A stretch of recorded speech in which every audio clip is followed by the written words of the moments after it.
లోక్సభ అభ్యర్థుల పూర్తి జాబితాను కాంగ్రెస్ పార్టీ రేపు విడుదల చేయనుంది.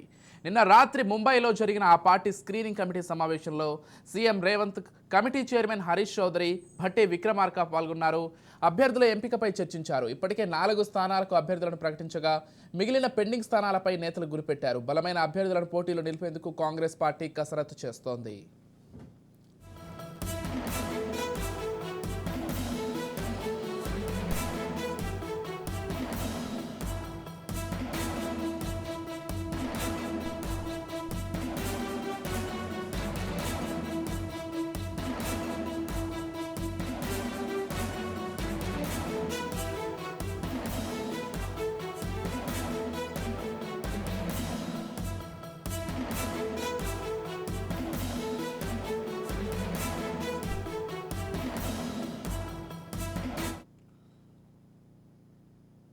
లోక్సభ అభ్యర్థుల పూర్తి జాబితాను కాంగ్రెస్ పార్టీ రేపు విడుదల చేయనుంది.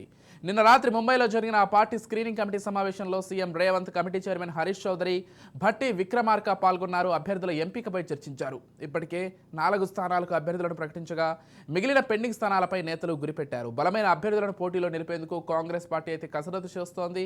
అయితే ఇదే అంశానికి సంబంధించి మరిన్ని డీటెయిల్స్ అందించడానికి మా ప్రతినిధి విక్రాంత్ ఫోన్ ద్వారా సిద్ధంగా ఉన్నారు. చెప్పండి విక్రాంత్. Good morning Vijay. మొత్తానికి ఇటు తెలంగాణ రాష్ట్రానికి సంబంధించి కూడా కాంగ్రెస్ పార్టీ పార్లమెంట్ అభ్యర్థుల కోసం మాత్రం ఇప్పటికే మల్లగులాలు పడుతుంది. ఇప్పటికే 4 పార్లమెంట్ అభ్యర్థులకు సంబంధించి కూడా అభ్యర్థులను ప్రకటించారు. తొలి విడతగా కూడా జహీరాబాద్ కు సంబంధించి మహబూబాబాద్, మహబూబ్ నగర్, నల్గొండ ఈ 4 సీట్లు ఇప్పటికే అభ్యర్థులను ప్రకటించిన నేపథ్యంలో ఇంకా 13 పార్లమెంటు స్థానాలకు సంబంధించిన అభ్యర్థులను కూడా నిర్ణయించాల్సి ఉంది. ఈ నేపథ్యంలోనే ఇప్పటికే మరోవైపు బీజేపీ నుంచి, బీఆర్ఎస్ పార్టీ నుంచి కూడా ప్రతిరోజు వలసలు వస్తా ఉన్నాయి కాంగ్రెస్ పార్టీకి. ఈ నేపథ్యంలో కూడా కొంత ఆలస్యం అవుతుందని చెప్పుకోవచ్చు. మరోవైపు నిన్నటి వరకు కూడా భారత్ జోడో న్యాయ యాత్రకు సంబంధించి కూడా రాహుల్ గాంధీ బస్సు యాత్ర చేపడుతున్న సందర్భంలో నిన్ననే ఈ సభ కూడా ముగించుకున్నారు. దీనికి సంబంధించి ముంబైలో జరిగినటువంటి సమావేశానికి వెళ్ళినటువంటి ముఖ్యమంత్రి రేవంత్ రెడ్డితో పాటు భట్టి విక్రమార్క, అదేవిధంగా రాష్ట్ర కాంగ్రెస్ ఇన్ఛార్జ్ గా ఉన్నటువంటి దీప్దాస్ మున్షితో పాటు కాంగ్రెస్ పార్టీ తెలంగాణకు సంబంధించి వ్యూహకర్త సునీల్ కనుగోలు వీళ్ళు అందరూ కూడా ఈ సమావేశంలో పాల్గొన్నారు. ఎప్పుడైతే బహిరంగ సభ అయిపోయిన తర్వాత కూడా సమావేశం ఏర్పాటు చేసుకున్నారు స్క్రీనింగ్ కమిటీకి సంబంధించి.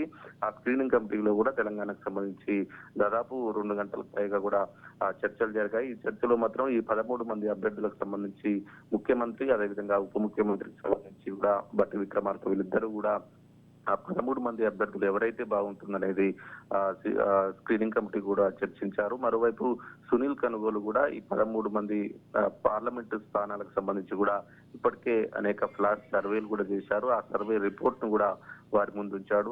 దీనిపై పెద్ద ఎత్తున చర్చ జరిగింది. మరోవైపు రేపు కూడా ఇటు ఢిల్లీలో సిడబ్ల్యూసి సమావేశం కొనసాగబోతా ఉంది. ఈ సమావేశం అనంతరం కూడా మరోసారి స్క్రీనింగ్ కమిటీ సమావేశం కాబోతుంది.